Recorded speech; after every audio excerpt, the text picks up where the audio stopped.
Anda kembali di Sindo Today, pemirsa. Komisi 3 DPR resmi membentuk Panitia Kerja atau Panja untuk mengawal kasus mega korupsi dengan tersangka mantan Jampitsus Febri Adriansyah. Ya, kedepannya panja tersebut akan mengawasi secara detail pelaksanaan tugas penegakan hukum agar berjalan sesuai dengan ketentuan perundang-undangan.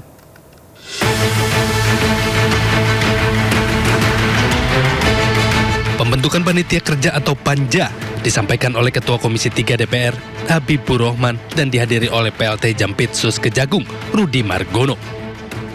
Komisi 3 secara tersendiri melaksanakan tugas konstitusionalnya akan melakukan pengawasan secara khusus.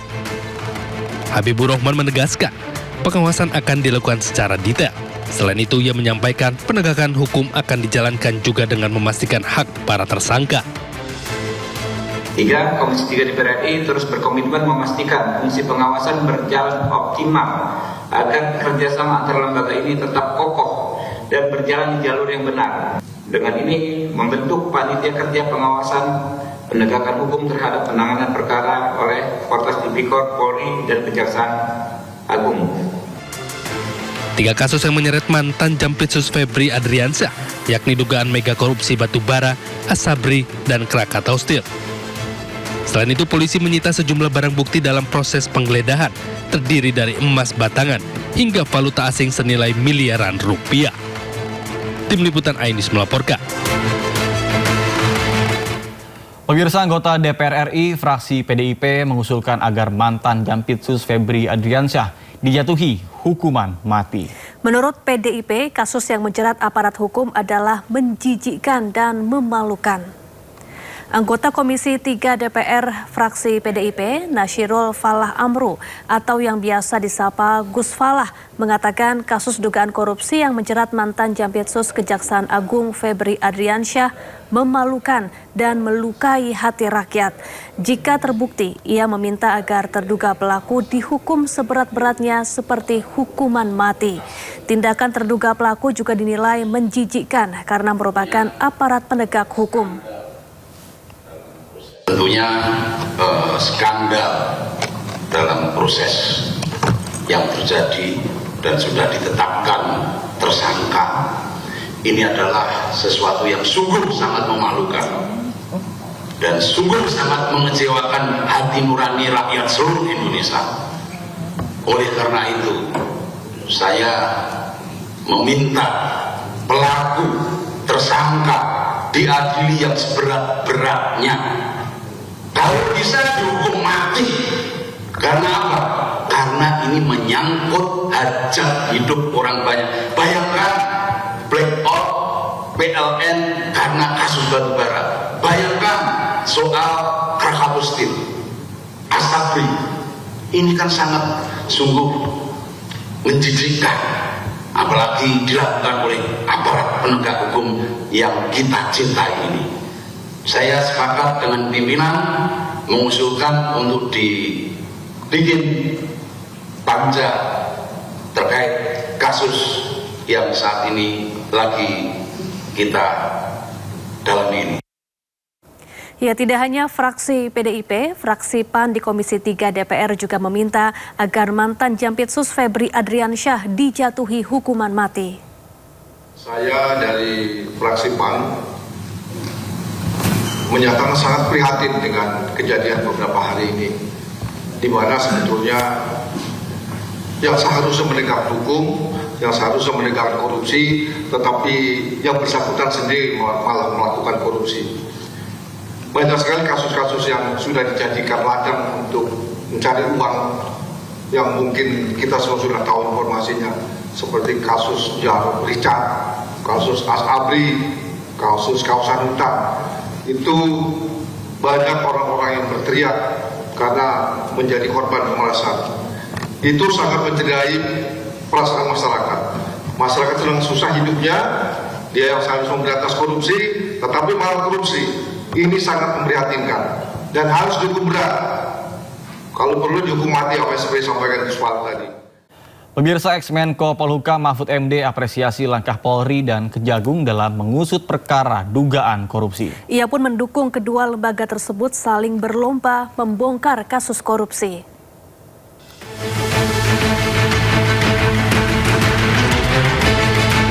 Menteri Koordinator Bidang Politik, Hukum, dan Keamanan periode 2019-2024 mengapresiasi langkah Polri dan Kejaksaan Agung dalam mengurus berbagai kasus dugaan korupsi.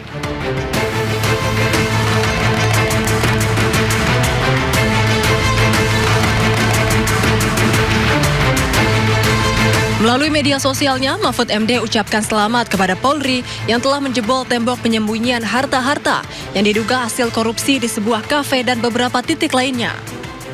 Mahfud juga ucapkan selamat kepada Kejagung yang terus memburu koruptor di BGN dan MBG.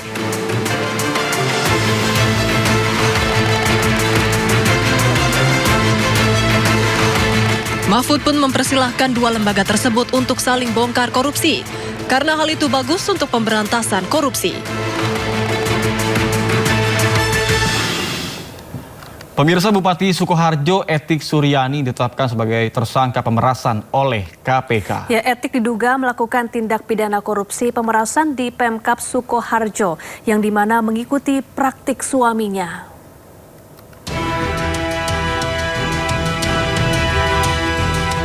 Usai rangkaian operasi tangkap tangan KPK yang digelar sejak Kamis lalu, KPK menetapkan Bupati Sukoharjo Etik Suryani sebagai tersangka dalam kasus dugaan pemerasan di lingkungan pemerintah Kabupaten Sukoharjo. Selain Etik, KPK juga menetapkan tersangka lain yakni Kepala Badan Pengelolaan Keuangan dan Aset Daerah Sukoharjo Richard Trihandoko, serta Kepala Bagian Umum Sekretariat Daerah Kabupaten Sukoharjo Trimulyo. Perkara bermula dari diterbitkannya surat keputusan Bupati tentang penerimaan dan besaran pembayaran insentif pemungutan pajak daerah serta insentif pemungutan retribusi daerah pada Badan Pengelolaan Keuangan Pendapatan dan Aset Daerah Kabupaten Sukoharjo tahun 2026 yang diduga digunakan Etik untuk melakukan tindak pemerasan setoran upah pungut di lingkungan BPKAD Sukoharjo.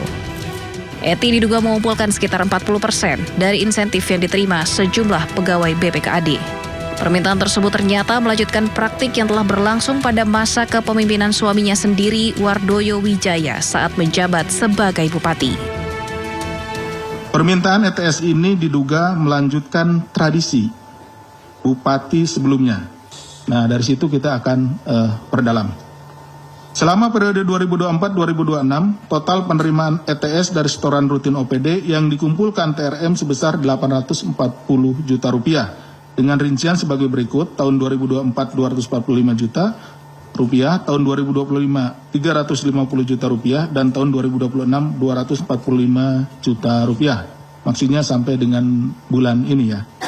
Sedangkan uang yang dikumpulkan RCH pada tahun 2022 sampai 2024 yang berasal dari setoran UPD ini mencapai 1,2 miliar rupiah. Selain itu, Etik juga diduga memerintahkan Trimulyo mengurus setoran rutin dari organisasi perangkat daerah setiap tahun dan pada momentum pemberian tunjangan hari raya. Tersangka lain Trimulyo juga diduga menyetor uang yang berasal dari bukti pengeluaran fiktif serta markup pengadaan pada bagian umum Pemkab Sukoharjo. Dari Jakarta, Tim Liputan iNews melaporkan. Ya, sementara itu Gubernur Jawa Tengah Ahmad Lutfi mendukung proses hukum terhadap Bupati Sukoharjo Etik Suryani. Lutfi juga turut prihatin atas kasus yang tengah dihadapi bawahannya. Sukoharjo ya kita prihatin ya, saya sudah berulang-ulang kali menyampaikan untuk menciptakan clear dan good government itu berangkatnya adalah dari pimpinannya. Jadi ikan itu busuknya dari kepala. Artinya kita harus memberikan satu contoh suri toladan untuk apa? Clear dan good government dalam setiap kegiatan. Baik itu terkait dengan jabatan, baik itu terkait dengan penggunaan anggaran, baik itu pertanggungjawaban dinas, itu harus transparan. Dan saya mendukung kegiatan apa yang dilakukan oleh KPK. Karena apa? Equality before the law, sama di muka hukum. Tidak peduli itu yang melakukan apa. Objeknya ya siapa yang melakukan. Sepanjang tahun 2026, Etik Suryani menjadi kepala daerah ke-10 yang terjaring OTT KPK. Ya, peneliti Pusat Kajian Anti Korupsi UGM Zainur Rohman menyebut tingginya biaya politik menjadi penyebab para kepala daerah melakukan korupsi. Tetapi menurut saya faktor paling dominan adalah high cost politik, tingginya biaya politik. Seseorang mencalonkan diri sebagai kepala daerah itu membutuhkan modal sangat besar untuk level bupati wali kota, bahkan hingga puluhan miliar. Sedangkan penghasilan resminya tentu jauh dari itu. Dari mana mereka harus mengembalikan modal politik yang sangat tinggi itu? Ya dengan segala cara, salah satunya adalah dengan melakukan korupsi. Sekadar menekan biaya politik mungkin tidak akan menyelesaikan masalah. Dalam penyelenggaraan pemerintahan daerah, pengawasan itu sangat penting. Selama ini pengawasan tidak berjalan. Termasuk pengawasan oleh DPRD, itu tidak berjalan. Nah, oleh karena itu, butuh perbaikan dari sisi pengawasan.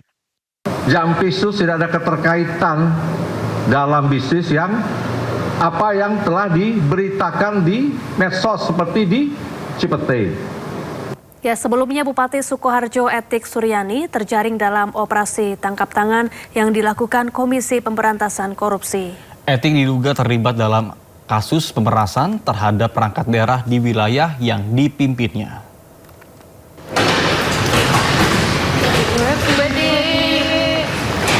Komentarnya sedikit, Bu. Komentarnya, Bu. Usai terjaring operasi tangkap tangan, Bupati Sukoharjo Etik Suryani diperiksa KPK di Mapolres Surakarta. Etik pun langsung dibawa ke Jakarta untuk diperiksa lebih lanjut. Gimana, Bu? Jalan Kepuh gimana, Bu? Jalan Kepuh. Gelap semua ini, Bu, jalannya. Selain Etik, KPK juga menangkap 4 orang lainnya. Sebelumnya, Etik dijemput oleh petugas KPK di rumah dinasnya di Solo, Jawa Tengah pada Kamis malam.